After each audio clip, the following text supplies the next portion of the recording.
Ideas de mentes geniales. Una peli donde la humanidad ya no pueda tener hijos. Otra del viaje de cuates al que tu mamá no te hubiera dejado ir. Una en donde dirijas al mago más famoso del mundo. No me refiero al mago Frank, amigo editor. Me refiero a Harry Potter.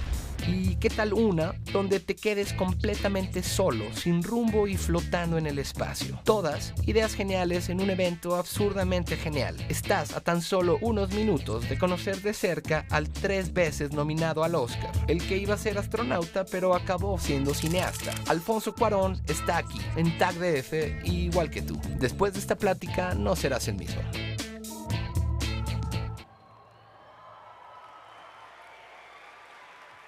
Bueno, ahí lo tienen en video.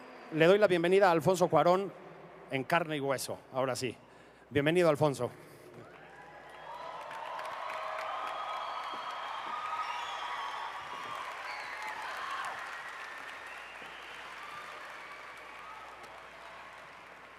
No voy a abundar en presentaciones. Nada más les digo esto. Sí, vamos a hablar de cine, pero vamos a hablar de algunas otras cosas. Alfonso, me acabo de enterar que más pasó por el Colegio de Filosofía. Es un hombre que reflexiona y reflexiona sobre la tecnología. Creo que eso, Alfonso, es de lo primero que querías hablarnos, ¿verdad? Bueno, creo que estamos en el contexto ideal para esto. Yo quisiera que para empezar tratemos de imaginar una cosa. Tratemos de imaginar a esos primeros seres humanos. Estamos hablando de 70,000 años atrás o quizá 90,000 años, hace 70,000 o 90,000 años. Y tenían algo en común. Todos los seres humanos vivían en miedo. Vivían rodeados de una naturaleza que era hostil, tenían depredadores alrededor, estaban a merced de la naturaleza, se movían de un lugar a otro, básicamente dependiendo de lo que estaba alrededor. De pronto encontraron que el fuego les daba una cierta seguridad, protegiéndose del frío, pero también protegiéndose de otros animales. Trataron de conservar ese fuego lo más posible. Pero imagínense este ser humano que es un invierno, una noche de invierno, quizás está en una cueva, hace mucho frío, no tienen fuego y está jugando con dos palitos. Y al estar raspando un palito contra el otro empieza a sentir calor. Y ese calor se siente bien, entonces quizá empieza a tallar dos palitos y pone su mano para sentir ese calorcito. Y entonces lo sigue haciendo cuando de repente, ¿qué sucede? Una chispa. Y de esa chispa, fuego. De pronto sucede lo impensable.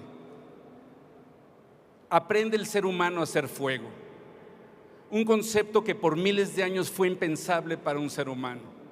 Ahora tiene fuego, empieza, gracias a ese fuego, empieza a controlar, empieza, gracias a ese fuego, puede establecerse, puede quedarse en ciertos lugares y empiezan a suceder otras cosas impensables. Pasan miles de años y gracias a tener el fuego, no tiene que estar moviéndose de lugar a lugar y sucede otra cosa impensable. Resulta que esos vegetales que come, esas semillas que come, de pronto resulta que, mira, te das cuenta que una vez tiraste una semillita y un nuevo árbol creció. Entonces, ok, yo puedo hacer eso también. Y entonces otra cosa impensable que es la agricultura. Esa agricultura cambia todo. De pronto se crean poblaciones, se crean ciudades, se crean civilizaciones. Y así seguimos en la historia de la humanidad con ideas impensables. Es el fuego, es la agricultura, es la rueda. En algunas culturas, otras culturas la pasaron muy bien sin la rueda. Y así la humanidad siguió por muchos miles de años, hasta que sucedió otra idea impensable. Y eso muy recientemente, hace 500 años aproximadamente, alguien decide tirar un solo concepto. Y muchas de estos estas transformaciones son tecnologías, son herramientas, pero la mayor parte de ellas son conocimiento. Hace 500 años surge un nuevo conocimiento, una nueva idea. Y esa nueva idea es, ¿qué tal si la Tierra no es el centro del universo? ¿Qué tal si la Tierra está dando vueltas alrededor del Sol y el Sol está dando vueltas alrededor de otras estrellas y el universo es infinito? Esa idea, que parece muy simple, era impensable antes de hace 500 años. Antes estábamos acostumbrados que la Tierra era el centro del universo y todo estaba dando vueltas alrededor nuestro. ¿Qué sucede con esa idea, que es una sola idea y muy simple? Ahora nos parece obvia, pero ¿qué es lo que sucede con esa idea? Con esa idea lo que sucede es que todas las preconcepciones cambiaron, y con eso cambiaron las ideas de religión, de ciencia, nace el humanismo. Ideas como la democracia, los derechos humanos, eran impensables antes de esa idea tan simple. De pronto el ser humano no tiene el centro del universo, sino que está perdido en el universo. El humano tiene que tratar de controlar ese universo ahora. Y al tratar de controlar ese universo, curiosamente le da más, entiende que el ser humano está perdido en el universo y el humano quiere darle un centro a ese universo. Y entonces se crea la ciencia, el conocimiento. El ser humano se quiere convertir en su propio Dios. La humanidad, en realidad, tú puedes ser un parteaguas donde la humanidad sucede miles de años atrás, desde que empezamos a andar en dos pies, en dos piernas, hasta hace 500 años. Sin embargo, algo está sucediendo ahora, que creo que yo podría llamarlo otra revolución copernicana. Por primera vez estamos viviendo una generación que es totalmente especial. Mi infancia tiene mucho más en común con la infancia de mis abuelos y tatarabuelos que con la infancia de mis hijos. Mi infancia tiene mucho más que ver con esa generación del siglo XVIII que con la generación de jóvenes ahora. Todos estos jóvenes han nacido con un nuevo set de herramientas. Este nuevo set de herramientas son herramientas tecnológicas. Estas herramientas que tienen que ver, sí, con las computadoras y toda la revolución digital, hace que el mundo sea un mundo completamente distinto. Para estos jóvenes, el mundo está al alcance de sus manos. El mundo está en una pantalla. Se crean nuevas formas, las redes sociales y más importante, las relaciones virtuales. Cómo la gente ya tiene relaciones virtualmente, cómo también hay también satisfacciones virtuales. A mí esto me parece muy importante, porque yo sí creo que estamos viviendo en un mundo lleno de problemas, en un mundo que un científico dio un ejemplo la semana pasada, y el ejemplo es que si viniese un asteroide enorme y que lo viéramos por un telescopio, supiésemos que este asteroide va a chocar contra la Tierra en 20 años, los gobiernos de todos los países colaborarían para tratar de hacer algo con respecto de este asteroide. Contratar a Bruce Willis a lo mejor, pero sin embargo, algo está sucediendo ahora, y es que el asteroide ahí viene, y es un asteroide que no viene del espacio exterior, sino que está sucediendo ahora. Es el mundo que hemos creado con las condiciones que hemos creado para vivir, y me refiero a el cambio ambiental, pero también a la densidad de población. Y yo no creo que exista un solo político que pueda cambiar esto, ni que tenga las herramientas para cambiarlas. Sin embargo, yo sí creo que en esta nueva generación de jóvenes es una generación que ha nacido con unas nuevas herramientas y que van a llegar con esas soluciones desde un punto de vista que es impensable para mi generación. Creo que está en las manos de la nueva generación venir con estas soluciones, y creo que también debería estar en las manos de nuestras generaciones, las mayores, de no meternos con ese conocimiento, sino de crear las plataformas para que los jóvenes crean ese conocimiento sin influencia de las generaciones mayores. Este asunto del conocimiento, a lo mejor estoy hablando demasiado para llegar, que creo que es a lo que a ustedes les interesa un poco más, que es hablar de cómo este conocimiento, estas tecnologías, deben de estar al servicio de la creatividad. Las tecnologías no tienen atributos, las tecnologías no son ni buenas ni malas. Las tecnologías no son más que herramientas. Ahora creo que estamos viviendo una época donde todo lo que se necesita es soñar, y a partir de esos sueños tratar de aterrizar esos sueños a partir de la tecnología. Yo espero que en los distintos campos y en las distintas ramas haya gente que utilice esos sueños para lograr unas tecnologías que creen soluciones reales para los problemas que estamos viviendo. Básicamente, yo soy un payaso de circo a final de cuentas. Yo uso estas tecnologías para hacer películas. En la película que acabo de hacer ahora, que se estrena muy próximamente en octubre, se llama Gravity, Gravedad. Era una película que salió de un sueño coescrito con Jonás Cuarón, que es mi hijo. Y cuando lo escribimos tenía todo el sentido del mundo. Vamos a hacer una película de astronautas, y sonaba muy fácil, sonaba a todo dar. El problema fue que cuando empezamos a poner en práctica esa película, nos dimos cuenta que era una película que era imposible. Gente como David Fincher nos dijo que la tecnología estaba en pañales para hacer esa película, que se necesitaban 7 años para desarrollar esa tecnología.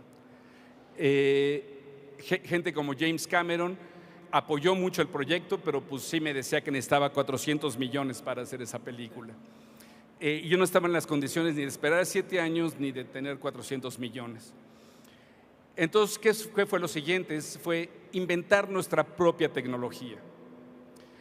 En esta película, en colaboración con Emmanuel Lubezki, creamos nuestras propias condiciones, nuestras propias tecnologías para responder a los retos específicos que teníamos en esta película. Ahora, lo importante es que el punto de partida no fue tecnológico, el punto de partida fue creativo, el punto de partida fue el sueño. Y eso creo que es muy importante ahora en la generación que yo considero la generación más importante que se ha dado en la humanidad, definitivamente desde que yo vivo, en la historia reciente y quizá en los últimos 500 años, es que no pierdan ese punto, que no pierdan el punto que es el sueño, es la creatividad lo que viene primero. La tecnología es algo que no es más que una sola herramienta. Yo voy a confesar que yo hice una película altamente tecnológica que se llama Gravity. Es una película que requirió unos desarrollos tecnológicos muy importantes dentro de lo que es el quehacer cinematográfico, y sin embargo yo hace 5 años no tenía una computadora. Al día de hoy sé mandar emails y abrir el internet, pero yo no conozco a fondo el qué hacer. Sin embargo, tengo las herramientas creativas para empujar lo que yo necesito que se haga. Y bueno, eso es la pequeña introducción que yo quería hacer al respecto de la tecnología y la creatividad. Fíjate que es que recordé una anécdota que tiene que ver con Susan Sontag, y ahora vas a ver. Le pedimos una vez, cuando yo era editor, que que tuviera una conversación con un crítico de cine español, ¿no? Y el crítico de cine español no sabía con quién estaba hablando, una fiera, Susan Sontag, ¿no? Y le dijo algo así como, ya sabes, ¿no? Es que hay que lamentar que la maquinaria hollywoodense nos impide desarrollar proyectos alternativos de cine, tal, ¿no? Esto tiene unos 8 o 10 años, ¿eh? O más incluso. Y Susan Sontag le dijo, a ver. No lloremos. Dice, si quieres hacer una película de $200 millones, pues no vas a poder probablemente. Pero si quieres comunicarle algo a la gente, tienes más posibilidades que nunca gracias a la tecnología.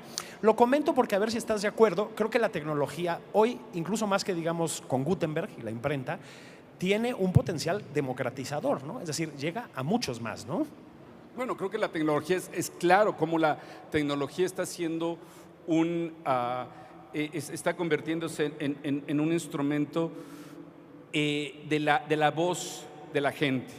Cuando hablamos de democracia, yo tengo mis propias ideas acerca de la democracia, porque por desgracia también así, creo que la democracia en práctica no existe.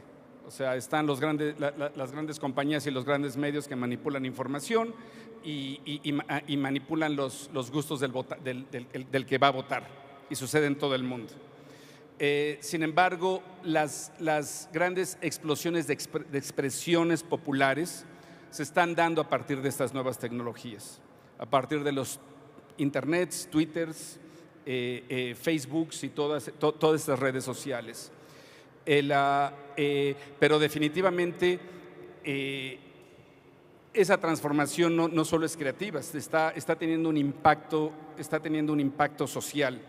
Yo también espero que estas nuevas generaciones que van a pensar o están pensando lo impensable, encuentren nuevas soluciones que no sean en donde una democracia realmente pueda existir, o sea un concepto que hagas ver a la democracia ridícula porque es una idea, porque les parezca que es una idea infantil, y que hay una idea mucho más elevada de una buena convivencia entre los seres humanos.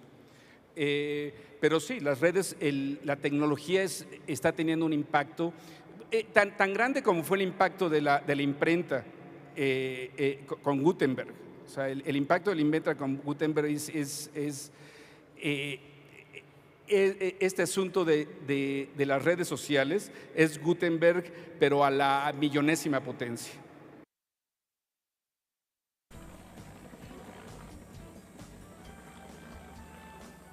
José Martín presentaba un cuadro de deshidratación, pero se encontraba bien. Esa noticia tranquilizó a doña Mercedes, su madre, quien ya tenía claro lo que haría al ver a su hijo.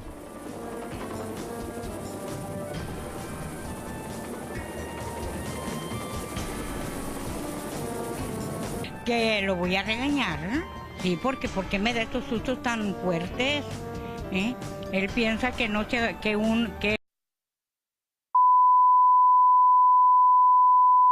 no existe. O sea, están las grandes compañías y los grandes medios que manipulan información y manipulan los gustos del que va a votar, y sucede en todo el mundo. Sin embargo, las grandes explosiones de expresiones populares se están dando a partir de estas nuevas tecnologías, a partir de los internets, twitters, facebooks y todas estas redes sociales. Pero definitivamente esa transformación no solo es creativa, está teniendo un impacto social. Yo también espero que estas nuevas generaciones que van a pensar o están pensando lo impensable, encuentren nuevas soluciones que no sean en donde una democracia realmente pueda existir, o sea un concepto que hagas ver a la democracia ridícula porque es una idea, porque les parezca que es una idea infantil, y que hay una idea mucho más elevada de una buena convivencia entre los seres humanos. Pero sí, las redes, la tecnología está teniendo un impacto tan grande como fue el impacto de la imprenta con Gutenberg. O sea, el impacto de la imprenta con Gutenberg este asunto de las redes sociales es Gutenberg, pero a la millonésima potencia. Fíjate que pensaba en ti haciendo Gravity, que es una película que nadie conoce, es uno de los misterios mejor guardados de la actualidad, pero pensaba también en tu Harry Potter, por ejemplo, que es una película que tiene buenos recursos, tiene un elenco extraordinario, desde luego en Niños del Hombre, ¿no? Y dije, bueno, este exalumno del CUEC, ¿no?, de la UNAM, exalumno del Colegio de Filosofía, saltó, digamos, a la gran máquina de fabricar cine, que son los Estados Unidos, con grandes recursos y etcétera, pero no se fue del todo, porque también vuelves y haces y tu mamá también, y tienes por ahí Solo con tu pareja. ¿Te gusta compaginar, digamos, esas dos maneras de hacer cine? Volver a México con recursos relativamente limitados, proponiendo incluso nuevas, las que van a ser después figuras muy importantes para el cine nacional. ¿Necesitas eso? O sea, volver periódicamente. Es más que volver, yo no puedo pensar en una película en cuestión tampoco de volver o no volver, o hacer una película grande o una película pequeña. Es crear, una vez más, tiene que ver con ese sueño. Tienes un sueño y es hacerlo realidad. Y a veces resulta que ese sueño es grande. A veces ese sueño, me refiero en tamaño de producción, otras veces ese sueño, la producción es pequeña. Y hay ciertos sueños que tienen que ver con universos. Hay ciertos universos que es como Y tu mamá también, un universo que tiene que ver con una realidad sociopolítica y un contexto social de México que lo conozco. Y hay otros universos que tienen que ver como una metáfora acerca de una realidad que estamos viviendo como Hijos del Hombre, que para mí nunca fue una película de ciencia ficción. Para mí era una película de metáfora de lo que está sucediendo ahora, no lo que va a suceder después. Entonces creo que tiene que ver con el punto de partida, no es ni la tecnología, ni la producción, ni el dinero. Tiene que ver con esa historia, con ese sueño. Creo que con lo que, te lo decía ayer por teléfono cuando platicamos un poco sobre esta mesa, con lo que creo que eres casi primero que cualquier otra cosa, que es, porque hay muchos tipos de directores, ¿no? Y tú eres un director que cuenta historias además con un enorme virtuosismo. Creo que siempre tienes, a ver si me equivoco, creo que independientemente de la película que hagas, siempre la trama, la narrativa, la tienes como en el centro, ¿verdad? Bueno, es que es el punto de partida. Y de hecho, lo que trato de tener en el centro es el cine, la película. Lo que yo sí creo es que el cine, muchas veces digo, y quizá para provocar un poco, que la narrativa es el veneno del cine. Yo creo que casi todo el cine moderno, el cine popular moderno, yo lo defino como un cine que puedes ver con los ojos cerrados. Tú vas a ver una comedia romántica y te puedes entrar en la sala, compras tus palomitas, empiezas a comer las palomitas, la película empieza, cierras los ojos, termina la película y no te perdiste nada. Entendiste toda la película te la contaron. Son como radionovelas. El cine para mí es otra cosa. El cine es un lenguaje propio. Creo que el cine tiene más que ver con la música que con la narrativa, que con el teatro, o tiene que ver más con la música, con el teatro, con la literatura e incluso que con la pintura. El cine tiene que ver con un cierto tiempo, un cierto ritmo y las relaciones emocionales que tenemos con eso. Entonces sí, lo que está al centro sí es, antes que nada, es esta idea abstracta de lo que es el cine, de lo que es una película. Y sí, Carlos Reigadas, cuando le dije que la narrativa era el veneno del cine, me dijo que no, que era un mal necesario. Entonces la narrativa es ese hilo que nos ayuda a seguir la película. Es un poco lo que en la música sería la melodía. Estaba pensando ahora que hablabas de cómo nos revolucionó Copérnico, y decía, bueno, sobre todo es o no sé si sobre todo, pero es de manera muy importante una revolución, digamos, de nuestra conciencia de nosotros mismos. Es decir, de pronto ya no estábamos en un universo controlado, centrado, con límites en el que Dios dictaba las reglas claramente, sino que nos veíamos arrojados a un infinito, pues también un poco angustiante, ¿no? Es decir, esperanzador, maravilloso y angustiante. Y de pronto creo que entendí que una constante de tu cine es precisamente la idea de que los personajes siempre son incapaces de mantener un control sobre su entorno, ¿no? Es como una lucha contra el descontrol. Creo que hay algo de eso. Creo que para mí esos son los personajes interesantes. Además, creo que hay otro asunto, es los personajes que no tienen clara su identidad. Los personajes que están en busca de algo. Sí, algo que es importante, sí, a la vez critico la narrativa, creo que lo que sigue siendo importante es el personaje. Esos personajes son las puertas que te llevan al viaje, con los que tú entras a un viaje y te puedes identificar. Cuando vean Gravity, si es que la van, y ojalá la vean, en realidad la historia, la narrativa es muy sencilla. Lo que era importante para mí es que tú sientas que tú eres ese astronauta perdido en el espacio. Esa película es una película, a final de cuentas, acerca de renacer y los distintos renacimientos que tenemos en nuestra propia vida. Como cuando nos encontramos, nos confrontamos con adversidades, muchas veces morimos un poquito. Y cómo tenemos que renacer y cómo es nuestra actitud la que hace cómo vamos a nacer del otro lado. Son como reencarnaciones, si quieres. Es que si tú piensas, para reforzar un poco esto, ¿no? Niños del Hombre, bueno, habla de un protagonista, Clive Owen, es el actor que de pronto se ve descolocado. En un mundo infértil brota la fertilidad, ¿no? Entonces es un descolocamiento casi existencial, digamos, del personaje.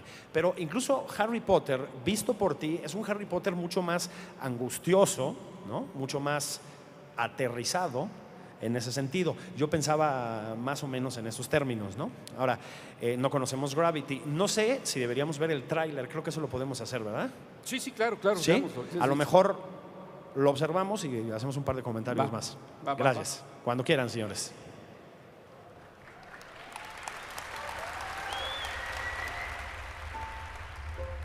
Beautiful, don't you think? What? The sunrise. Terrific.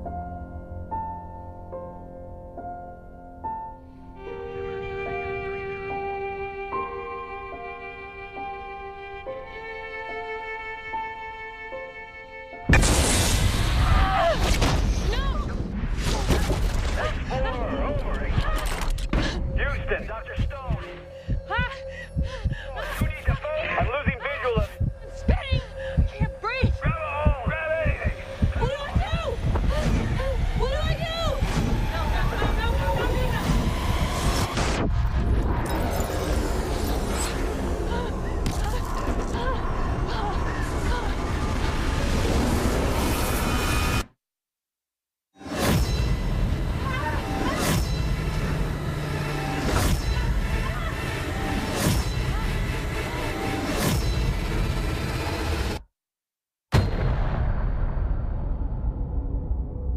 Anybody, please copy.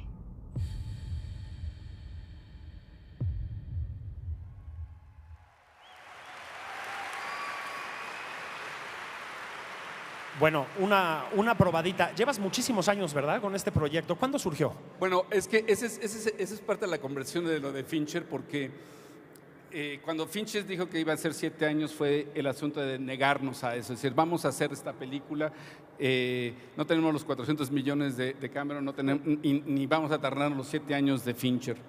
Y pues ni uno ni otro, porque no nos tardamos 7 años, pero nos tardamos 4 años y medio.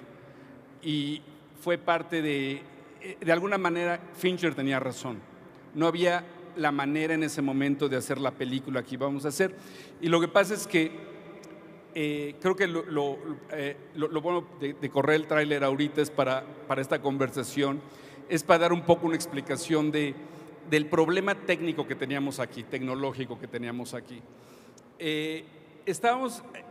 Toda la película sucede en 0 gravedad.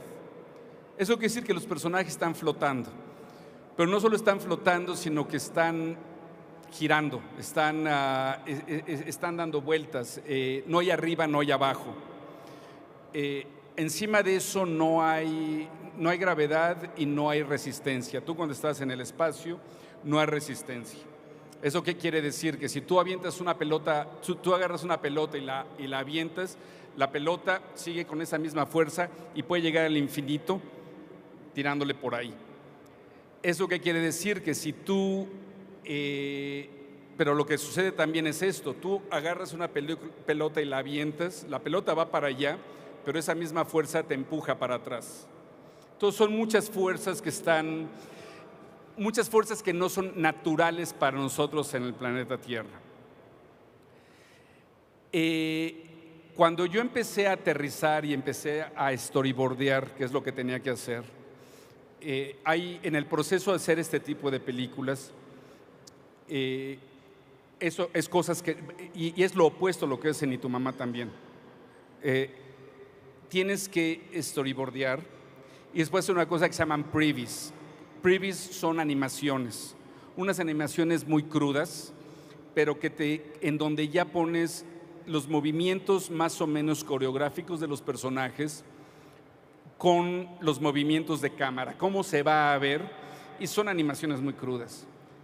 Pero quedó obvio, y eso es lo que vio Cameron y eso es lo que vio Fincher, quedó obvio que era imposible hacer esa película, porque además, encima de todas esas limitaciones que teníamos, aquí está muy cortado, pues porque son trailers y les gustan cortar mucho a los trailers, hacer muchas ediciones, pero en realidad son muy poquitos shots toda la película. O sea, el plano inicial son arriba de 10 minutos y después hay otros planos de 3, 4 minutos. Son planos muy largos, muy coreográficos. Que eso es muy complicado hacerlo con los pies en la tierra, ahora cuando estás flotando es más difícil. Intentamos primero los recursos convencionales. Los recursos convencionales son lo que tú haces cuando estás haciendo una película del espacio. Si se dan cuenta, en todas las películas del espacio siempre tienen la nave o la nave siempre tiene ese botón que hacen así y el campo gravitacional funciona y entonces todo el mundo camina.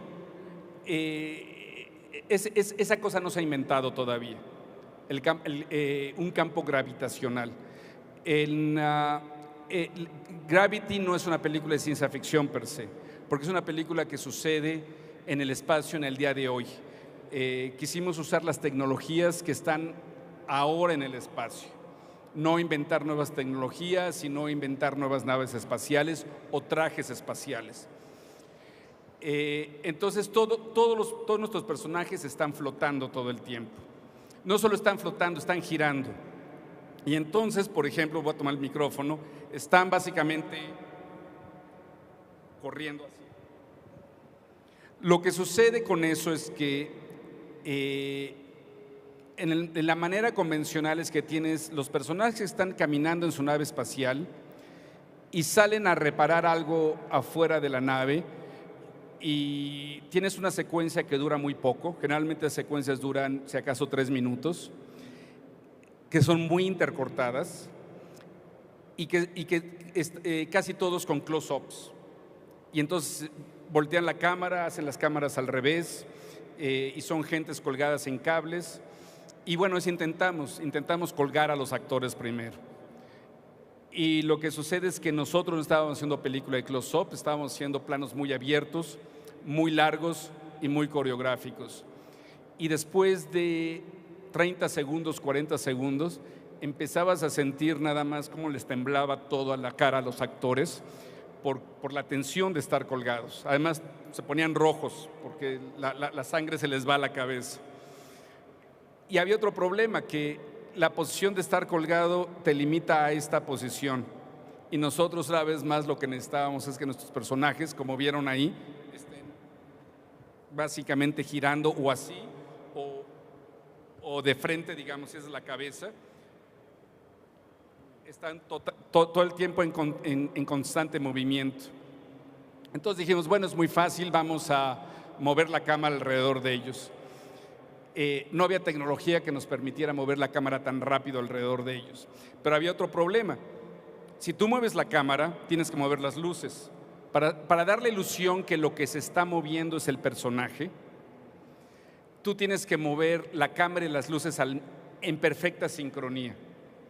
Y tratamos distintos sistemas, pusimos luces y cámaras en ruedas, en lo que se llaman dollies, y mover todo a la vez, y era de una lentitud impresionante, o sea, iba a parecer que la gente se movía así. Y entonces fue cuando fue a explorar qué tecnologías estaban alrededor. Parte de las tecnologías que inventamos fue decir, bueno, para ciertas escenas hay un cierto movimiento que no es tan rápido, pero donde necesitamos perfecta sincronía entre cámaras y luces. Y entonces fue cuando exploramos los robots que se utilizan para la construcción de coches. ¿Ves esos robots que se ven esos robots que construyen, como lo de Bjork, el video de Bjork? Entonces lo que primero hicimos es colocar la cámara en uno de esos robots y después agarrar otro robot y poner la luz que iba a representar al sol. Porque otra cosa con el Chivo, que es un obseso de luz naturalista, es que no tenía que parecer una película iluminada en el espacio, sino tenía que parecer un documental del Discovery Channel. Entonces, otra luz que representaba el sol y otro robot que tenía todo un rebote para la luz, pintado como la Tierra para que tuviese los colores de la Tierra, que ahí va a ser el rebote de lo que es el rebote de la luz que daría la Tierra. Y entonces creamos una coreografía entre el personaje que no se mueve con robots que se mueven, con robots que se van moviendo alrededor de los personajes en perfecta sincronía. De hecho, ver eso era muy bonito. O sea, el entrar a estos sets que estamos experimentando y ver una persona en medio y todos estos robots con luces y rebotes de luz moviéndose alrededor es realmente muy bonito. Y se lograron logramos con esa tecnología decir, bueno, podemos hacer cierto tipo de shots, de emplazamientos con este sistema. Sin embargo, gran parte de la película sucede con estos personajes girando a gran velocidad. Y los robots no nos daban esa velocidad. Lo más rápido que iban esos robots no era suficiente para la inmensa velocidad que necesitábamos para estos personajes. Y fue cuando el Chivo, que es un obseso, Emmanuel Lubezki, empezamos a hablar de cómo las luces de cine ya son luces caducas, que cómo las luces del cine ya son para películas dinosauricas, porque las luces del cine te dan un solo color y la realidad tiene cientos de colores.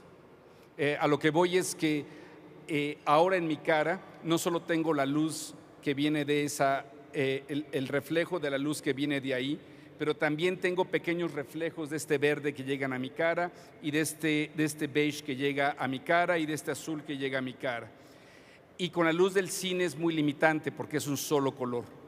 Y entonces empezamos a experimentar con las LEDs, las luces de LED. De ahí se surgió la idea de que a lo mejor esa era la solución para hacerlos girar. Lo que hicimos fue crear un cubo de 3 metros por 3 metros. Era un cubo cerrado, pero un cubo cerrado de paredes de LEDs. ¿Eso qué quiere decir? Que si tú pones un personaje adentro, ese personaje va a estar iluminado por las LEDs. Después tomamos el pietaje del espacio en donde el sol y la Tierra están girando y los proyectamos en esas luces de LED. Y entonces, ¿qué es lo que sucedió? Tu personaje está parado y todas las luces están girando alrededor de ese personaje. Lo que hicimos entonces es a ese cubo abrirle una rendija por donde la cámara podía ver las cosas. Y después, encima de eso, lo que pasa es que esas luces igual tenían que estar en sincronía con la cámara. Y entonces fue donde usamos un robot de esos de construcción de automóviles para poder sincronizar esos movimientos con los movimientos que están sucediendo afuera. Bueno, pero eso es una parte de todo este mecanismo, porque eso solucionó el asunto de cómo mover las luces y la cámara al mismo tiempo. Quedó muy claro también que muy poco de lo que íbamos a poder hacer se iba a poder hacer prácticamente. Que los efectos visuales, los CGs, iban a tener que tener un juego muy grande en todo esto. En muchos de los tiros que ustedes pueden ver, lo único que es real es la cara del actor. Todo lo demás está creado virtualmente. Y el problema que teníamos ahora con el Chivo es cómo vamos a hacer que esa luz que le llega a las caras sea la misma luz que ilumina los trajes. Unos trajes que no existen, unos trajes que se van a crear después digitalmente. Y ahí fue donde la pesadilla comenzó, porque nos dimos cuenta que teníamos que hacer toda la película primero antes de filmarla. En otras palabras, esta película heredó los procesos más pesados de hacer una animación y los procesos más pesados de hacer una película convencional. Lo que tuvimos que hacer es animar toda la película con posiciones de cámara exactas y precisas, iluminar esa iluminación a partir de la iluminación del Chivo. El Chivo iluminó esta animación, y una vez que hicimos eso, era filmar a partir de todo lo que ya estaba programado. Eso quiere decir que si en la animación los actores tenían, eso que de alguna manera fue escribir en piedra la película antes de rodarla. Eso quiere decir que los actores en la animación habían actuado a cierto ritmo y tenían que respetar ese ritmo en el rodaje. Pero lo que eso se tradujo es que toda la información digital que teníamos en esa animación se tradujo a la iluminación que hicimos en el set. A lo mejor todo esto o mucho de esto suena muy abstracto para muchos de ustedes. Lo que les quiero decir es que y quizá después, cuando salga la película, yo espero tener la oportunidad de poder mostrar con imágenes cómo fue el proceso de eso, que hace todo mucho más claro. Pero lo que voy es que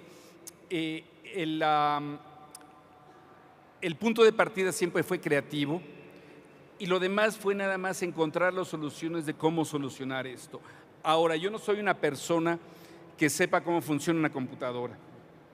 El equivalente de mí a una computadora es un coche. Yo sé cómo manejar un coche, pero si abres el motor y me pides que lo arregle, yo no sé cómo arreglar un motor. O si me pides que te construya un coche, yo no sé construir un coche. Ahora, yo sé manejar un coche, y ese coche puedo también ir a distintos lugares, a explorar distintos lugares. Y creo que es lo equivalente. Yo sabía lo que necesitaba, yo venía con las ideas, o el Chivo venía con las ideas, y después había gente que sabe de las luces LEDs, y hay gente que saben de computadores, hay gente que sabe de robots, y esos son los que nos dicen, bueno, no sé si se puede o no se puede, o no se ha podido hasta ahora, pero podemos adaptar y a lo mejor puede hacer lo que estás haciendo. Es notable, ¿verdad? Es notable porque estaba pensando que es tecnología de punta y un proceso casi artesanal por su meticulosidad, ¿no? Por su detalle, por su necesidad de reflexión, digamos, ¿no? Sobre el proceso mismo. A final de cuentas, ya que haces todo eso, tienes que animar la animación final. Ya que terminaste tu película animada, tienes que volver, una vez que filmas, a volver a animar eso, pero animarla de veras. Y para eso es un proceso bien artesanal también. Aunque es digital, aunque estás trabajando con computadoras, eran decenas y decenas de animadores, en donde entraron en un nuevo reto también. Los animadores empezaban a animar todo y lo animaban muy detalladamente. Les decía, sí, pero es que eso está muy bien, y es realmente bello lo que estás haciendo, pero eso que estás haciendo sucede en planeta Tierra. El problema es que los animadores era que los animadores, como cualquier dibujante, aprenden a dibujar a partir de gravedad. Lo primero que uno aprende es horizontes y gravedad. Y aquí era lo opuesto, era no tener los horizontes y no tener gravedad. Entonces teníamos científicos que todo el tiempo estaban dándole cátedras a los animadores. Cada animador se tardaba quizá 2 meses en entender, hacer trabajo que no funcionaba y tenía que volverlo a empezar para hacerlo sin gravedad. Y ya que agarraban la onda, iban hechos la raya. Pero tú siempre veías el animador nuevo porque veías el ser más angustiado del cuarto, ¿sabes? Que el que quería renunciar. Sí. Porque les tomaba un proceso de casi 2 meses de aprendizaje de todo este asunto. Hay unos poquitos minutos. Tengo aquí preguntas del público, si te parece bien. Déjame nada más. PN Wolf te pregunta, ¿cuál fue tu sueño de niño? Yo quería ser astronauta. Lo estás cumpliendo en cierto sentido. Yo quería ser astronauta y después me enteré que pero yo soy de la generación, yo sí vi el hombre pisar la luna. Ustedes no, casi ninguno de ustedes. Y en esa generación, cuando quería ser astronauta, la onda era que pues tenías que ser de la Fuerza Aérea Gringa y pues como que no era onda. Entonces más bien ahí fue cuando más bien fue cambiarla al cine.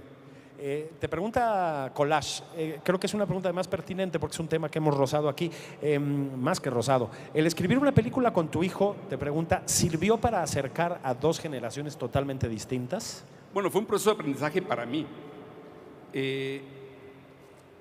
En realidad para mí fue como una limpieza de mis preconcepciones y tiene que ver con este asunto de las herramientas de las nuevas generaciones.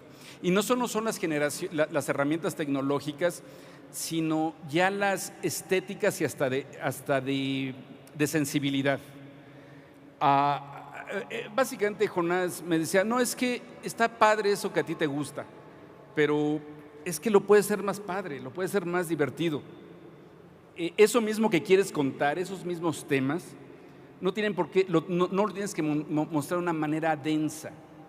O sea, lo puedes hacer de una manera mucho más experiencial, en donde te conectes más orgánicamente, donde no tienes que ser tan intelectual, es lo que me dice. Y eso fue una gran liberación. El sentarme y aprender de él, aprender de lo que critica mucho mi generación para mal, y está mal criticado, que creo que es la poca atención de la nueva generación. Yo no creo que la nueva generación tiene poca atención, tiene una atención, tiene distintas prioridades a nuestra generación. Hablaba con Guillermo del Toro hace 2 noches y hablábamos cómo muy pronto lo que nosotros hacemos y el cine que nosotros hacemos va a ser el equivalente a los que hacían operetas y zarzuelas. Eso que muy pronto va a llegar un agente de la nueva generación y me va a decir, oye, a mi papá le gustaba mucho eso que hacías, eso del cine. A mí el cine pues no me gusta, es como muy largo, pero a mi papá le gustaba mucho tu trabajo, porque también la nueva generación está enfocándose a otros medios, está enfocándose a redes sociales, está enfocándose a YouTube, a un lenguaje que es mucho más directo, breve, inmediato. Y entonces mucho de eso es lo que trajo Jonás, lo que trajo Jonás en Gravity. Una más. Quoting Eric Bob, ¿cuál es su principal fuente de inspiración? ¿Cuál su faceta más importante dentro de la carrera de cineasta? ¿Y cuál? Su faceta más importante dentro de la carrera de cineasta. La inspiración es la vida, o sea, también hay una claridad de todo, o sea, algo me llegó, una claridad que es, tengo muy claro que la vida es la que está poca madre, el cine es parte de la vida, lo mismo que la tecnología está padre, pero nada es como la vida, y todo debe de ser en función a la vida. Entonces, ¿dónde la inspiración es la vida? Y también muchas veces la fuente de inspiración tiene que ver con cuál es mi situación de vida, qué es lo que necesito, o sea, qué son las historias y mis inquietudes, pero las quiero hacer desde el contexto, el punto de vista donde pueda servir lo que tengo que servir en este momento de vida. Entonces, creo que el punto de partida es eso, es la vida. Reforzando un poco esta pregunta, ¿eso tiene que ver con que de pronto espacies tanto tus películas? O sea, ¿necesitas moverte hacia otros terrenos, pensar, documentarte, leer, etcétera? La verdad es que soy bien huevón. Entonces, tiene que ver con eso y que me gusta la vida, o sea, me gusta desconectarme del cine, desconectarme de la industria, desconectarme de los medios, y creo que me identifico más como Fellini cuando decía que más bien él hacía una nueva película porque la cuenta de banco ya se le había acabado. Entonces con esto es de chambear otra vez. De eso sí no se salva nadie, ¿verdad? Sí, pues sí. Latas pregunta, consejos para alguien que va empezando, guionista, productor o director. Pero creo que el consejo sigue siendo lo mismo, en primer lugar, no confundir estas prioridades creativas con la vida. La vida es algo mucho más grande, lo que decía Lennon, ¿no? La vida es eso que sucede mientras te pasas pensando en otros planes. Lo que no quiero es que la vida se te pasa mientras estás pensando en las grandes películas. Entonces creo que lo más importante es no perder el punto de vista de eso, de que la vida es Bueno, con 11. cine, desconectarme de la industria, desconectarme de los medios, y creo que me identifico más como Fellini cuando decía que más bien él hacía una nueva película porque la cuenta de banco ya se le había acabado. Entonces con esto es de chambear otra vez. De eso sí no se salva nadie, ¿verdad? Sí, pues sí. Latas pregunta, consejos para alguien que va empezando, guionista, productor o director. Pero creo que el consejo sigue siendo lo mismo, en primer lugar, no confundir estas prioridades creativas con la vida. La vida es algo mucho más grande, lo que decía Lennon, ¿no? La vida es eso que sucede mientras te pasas pensando en otros planes. Lo que no quiero es que la vida se te pasa mientras estás pensando en las grandes películas. Entonces creo que lo más importante es no perder el punto de vista de eso, de que la vida es más importante y más trascendente que nada más. Lo otro es alejar los miedos, quitar los miedos y las preconcepciones, quitar preconcepciones comerciales, y básicamente hacer lo que uno crea que es lo más honesto, es acercar todo con honestidad, no con estrategias, no por tratar de cumplir ni servir a nadie. Y a final de cuentas es eso, una vez que tú tienes tu idea y si sale de un lugar muy honesto, defenderla, pero a la muerte hasta el final. Yo otra vez reforzando un poco esta pregunta o redondeándola, ¿y encuentras mucha resistencia de parte de la industria cuando decides hacer esta apuesta vital, que es una apuesta laboral también? Bueno, el problema es que si esta película hubiese sido muy barata, quizá no, o sea, hubiera sido mucho más sencillo. El problema es que estoy haciendo una película que, ya que empezamos a descubrir que necesitamos toda esta tecnología, resulta que encarece todo el asunto. La película es mucho más cara de lo que yo pensaba. Yo cuando le hablé al Chivo, le dije, oye Chivo, vamos a echar esta película, la echamos de volada, la filmamos en unos meses, la postproducimos y ya la que sigue. Por los siguientes 4 años y medio, cada día el Chivo nada más volteaba y me decía, sí, claro, una película aquí de volada. Fue una película que la verdad no calculé bien. Haces el guión, estás contento con lo que quieres hacer y empiezas a desarrollarlo, y cuando menos te das cuenta ya cruzaste la mitad del lago y entonces ya no hay vuelta atrás, entonces tienes que seguir de frente. Sí, es mucho más fácil hacer películas de superhéroes. Ahorita estamos viviendo una industria, la industria en Hollywood, donde todo es cerca de marcas. Entonces, si tú estás haciendo una película de superhéroes, estás haciendo una película que es una secuela, una película que hay un juguete que todo el mundo conoce, tienes todo el apoyo. Ahora resulta que por el resultado final y por la aceptación que está teniendo de parte de críticos, de los festivales, la película abre el Festival de Venecia y demás, entonces el estudio está muy entusiasmado, pero era una película que les daba pánico, no sabían dónde encajarla. fue de hecho porque decían, es que no sabemos, es un thriller, es un drama, no sabemos qué hacer con ella. Y fue Del Toro el que le dijo al estudio, no sean güeyes, es una experiencia, no la traten de definir como eso. Y en ese sentido es la sensibilidad de Jonás, de que él quería esta película que fuera más como una experiencia, ¿sabes? Algo más similar quizá a un viaje, a subirte a una montaña rusa o meterte en una realidad virtual que definiéndola con los viejos conceptos de que si es un thriller o es un drama. Yo quería preguntarte precisamente del proceso de trabajo con tu hijo. Debe haber sido además muy complicado este guión, por lo que estás narrando. Él, digamos, ¿estuvo muy presente o ha estado muy presente durante el periodo de realización de la película? Totalmente. El punto de partida de la película fue que Jonás está preparando ahorita una película que va a dirigir, su segunda película. Y hace años, cuando hizo su primer tratamiento, me enseñó el guión. Y yo ya sentí esa sensibilidad inmediatamente cuando leí el guión. Y dije, hijo, es que yo quiero hacer algo como esto. Le dije, ayúdame a hacer algo como esto. Dice, bueno, ¿qué vamos a hacerlo? En realidad el proceso de escritura fue muy rápido, muy, muy, muy rápido. El problema fue el proceso que siguió. Y como ese es un proceso donde estábamos haciendo animación, cuando es una animación, cuando ven a las películas de Pixar, son procesos donde tú estás reescribiendo constantemente,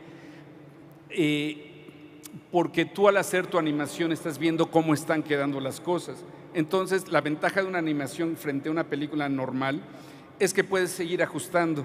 Y entonces Jonás estuvo involucrado en todo ese proceso.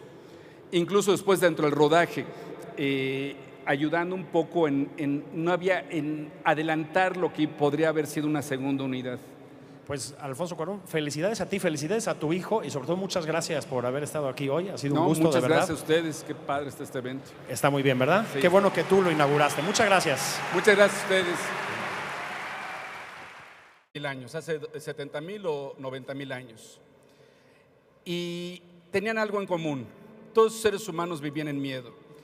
Vivían rodeados de una naturaleza que era hostil, tenían depredadores alrededor, estaban a merced de la naturaleza, se movían de un lugar a otro, básicamente dependiendo de lo que estaba alrededor.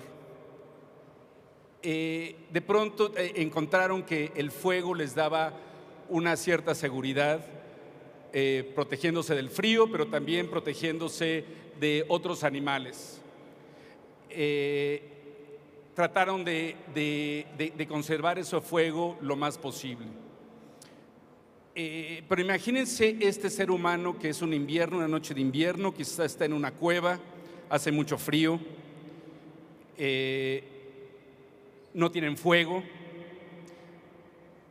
y está jugando con dos palitos. Y al estar raspando un palito contra el otro empieza a sentir calor. Y ese calor se siente bien, entonces quizá empieza a tallar dos palitos y pone su mano para sentir ese calorcito. Y entonces lo sigue haciendo cuando de repente, ¿qué sucede? Una chispa. Y de esa chispa, fuego. De pronto sucede lo impensable. Aprende el ser humano a hacer fuego. Un concepto que por miles de años fue impensable para un ser humano. Ahora tiene fuego, gracias a ese fuego, empieza a controlar, gracias a ese fuego, puede establecerse, puede quedarse en ciertos... Y el sol está dando vueltas alrededor de otras estrellas y el universo es infinito. Esa idea que parece muy simple era impensable antes de hace 500 años. Antes estábamos acostumbrados que la Tierra era el centro del universo y todo estaba dando vueltas alrededor nuestro. ¿Qué sucede con esa idea que es una sola idea y muy simple? Ahora nos parece obvia, pero ¿qué es lo que sucede con esa idea? Con esa idea lo que sucede es que todas las preconcepciones cambiaron y con eso cambiaron las ideas de religión, de ciencia, nace el humanismo, ideas como la democracia, los derechos humanos, eran impensables antes de esa idea tan simple. De pronto el ser humano no tiene el centro del universo, sino que está perdido en el universo. El humano tiene que tratar de controlar ese universo ahora. Y al tratar de controlar ese universo, curiosamente le da más, entiende que el ser humano está perdido en el universo y el humano quiere darle un centro a ese universo. Y entonces se crea la ciencia, el conocimiento. El ser humano se quiere convertir en su propio Dios.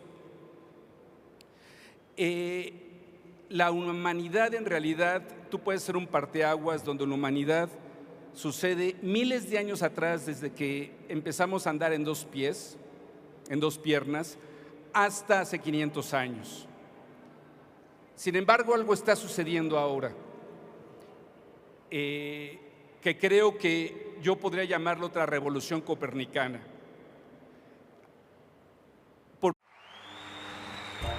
Ideas de mentes geniales. Una peli donde la humanidad ya no pueda tener hijos. Otra del viaje de cuates al que tu mamá no te hubiera dejado ir. Una en donde dirijas al mago más famoso del mundo. No me refiero al mago Frank, amigo editor. Me refiero a Harry Potter.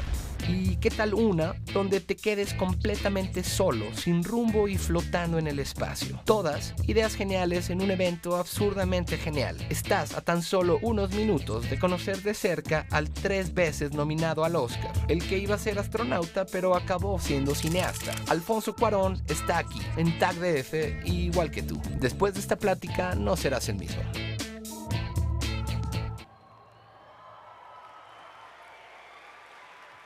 Bueno, ahí lo tienen en video.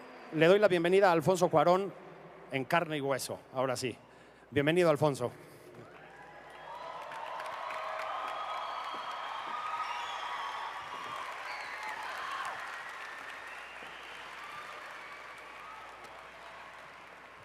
No voy a abundar en presentaciones, nada más les digo esto. Sí, vamos a hablar de cine, pero vamos a hablar de algunas otras cosas. Alfonso, me acabo de enterar que más pasó por el Colegio de Filosofía. Es un hombre que reflexiona y reflexiona sobre la tecnología. Creo que eso, Alfonso, es de lo primero que querías hablarnos, ¿verdad? Bueno, creo que estamos en el contexto ideal para esto. Yo quisiera que para empezar tratemos de imaginar una cosa. Tratemos de imaginar a esos primeros seres humanos. Estamos hablando de 70,000 años atrás o quizá 90,000. Primera vez estamos viviendo una generación que es totalmente especial. Mi infancia tiene mucho más en común con la infancia de mis abuelos y tatarabuelos que con la infancia de mis hijos. Mi infancia tiene mucho más que ver con esa generación del siglo XVIII que con la generación de jóvenes ahora. Todos estos jóvenes han nacido con un nuevo set de herramientas. Este nuevo set de herramientas son herramientas tecnológicas. Estas herramientas que tienen que ver, sí, con las computadoras y toda la revolución digital, hace que el mundo sea un mundo completamente distinto. Para estos jóvenes, el mundo está al alcance de sus manos. El mundo está en una pantalla.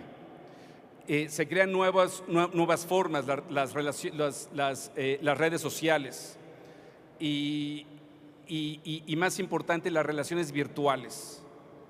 Cómo la gente ya tiene relaciones virtualmente. Cómo también hay también satisfacciones virtuales. A mí esto me parece muy importante, porque yo sí creo que estamos viviendo en un mundo